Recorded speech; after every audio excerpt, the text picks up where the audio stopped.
ऊसाला 3500 रुपये दर मिळावा या मागणीसाठी शेतकरी संघटनांचे नेते, यामध्ये प्रामुख्यानं आमचे सहकारी मित्र समाधान फाटे हे पंढरपूरच्या जवळ बाजीराव विहिरीजवळ गेल्या 4 दिवसापासून बेमुदत उपोषणाला बसलेले आहेत। उपोषणकर्त्यांची तब्येत खालावत चाललेली आहे, परंतु प्रशासन कुठली मध्यस्थी करायला तयार नाही। दुसऱ्या बाजूला पांडुरंग कारखान्याच्या गव्हाणीमध्ये सकाळी 11 वाजेपासून सचिन पाटलांसहित आमचे सगळे शेतकरी संघटनेचे जे चळवळीतले सहकारी आहेत हे सगळे त्या ठिकाणी आंदोलन करतायत, परंतु कारखाना प्रशासन दखल घ्यायला तयार नाही। जिल्हा प्रशासन कारखानदारांमध्ये आणि आंदोलकांमध्ये मध्यस्थी करायला तयार नाही। तर अशाच पद्धतीनं चालत राहिलं तर उद्या शेतकरी आणि कारखानदार हा संघर्ष टोकाला जाण्याची शक्यता आहे।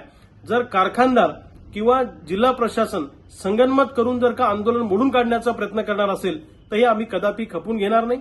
पंढरपूरमध्ये सुरू असलेल्या ऊस आंदोलनाला क्रांतिकारी शेतकरी संघटनेचा पाठिंबा आहे आणि कोणत्याही परिस्थितीमध्ये प्रशासनानं मध्यस्थी करून जर का कारखानदार आणि आंदोलकांमध्ये योग्य तोडगा काढला नाही तर मी स्वतः पंढरपूरला 2 दिवसामध्ये येऊन आंदोलनाची सूत्र हाती घेणार आहे आणि जोपर्यंत ऊसाला दर मिळणार नाही तोपर्यंत आम्ही पंढरपूर आणि सोलापूर जिल्हा सोडणार नाही।